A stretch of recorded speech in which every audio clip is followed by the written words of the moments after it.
Karma determines what we deserve and what we can assimilate. We are responsible for what we are. And whatever we wish ourselves to be, we have the power to make ourselves.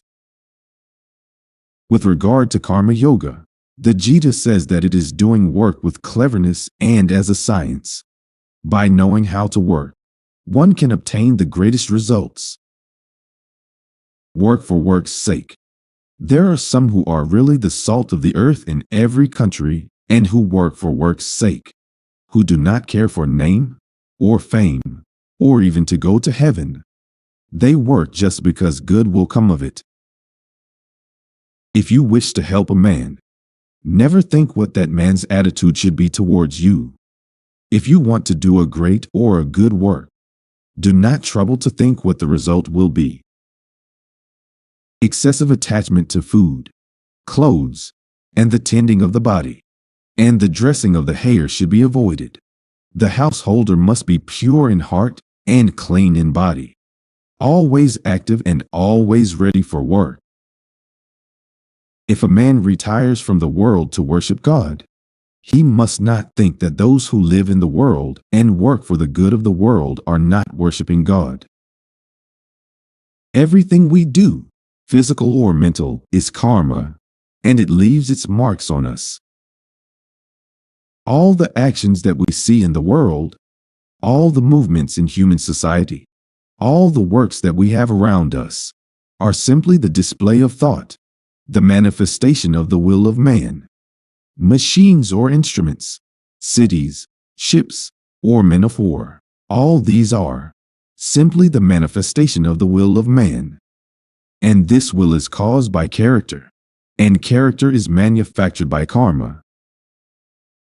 A fool may buy all the books in the world, and they will be in his library, but he will be able to read only those that he deserves to.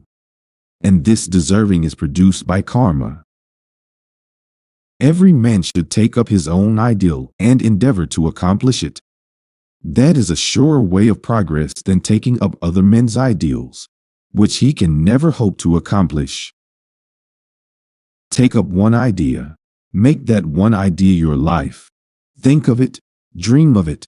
Let the brain, muscles, nerves, every part of your body be full of that idea. And just leave every other idea alone. This is the way to success. Arise, awake, and stop not until the goal is achieved. All the powers in the universe are already ours. It is we who have put our hands before our eyes and cry that it is dark. Take risks in your life. If you win, you can lead. If you lose, you can guide. Talk to yourself once in a day. Otherwise, you may miss meeting an excellent person in this world.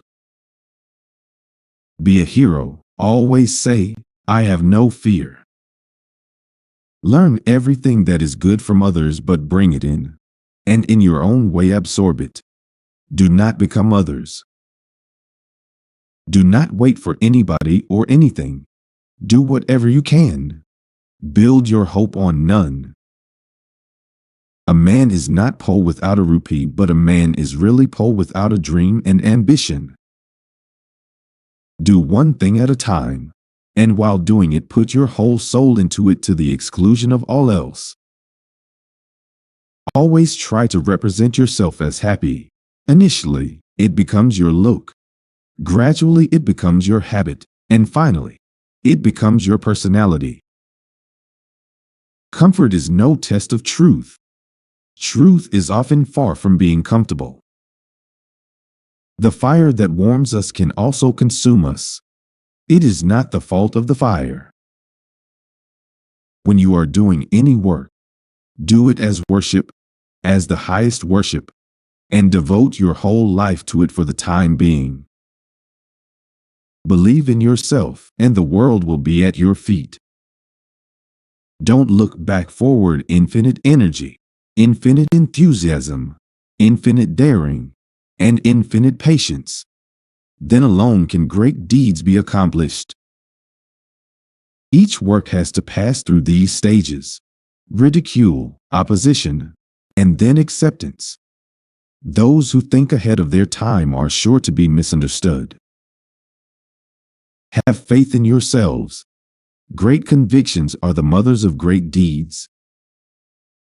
The cheerful mind perseveres, and the strong mind hews its way through 1,000 difficulties. You have to grow from the inside out. None can teach you. None can make you spiritual. There is no other teacher but your own soul.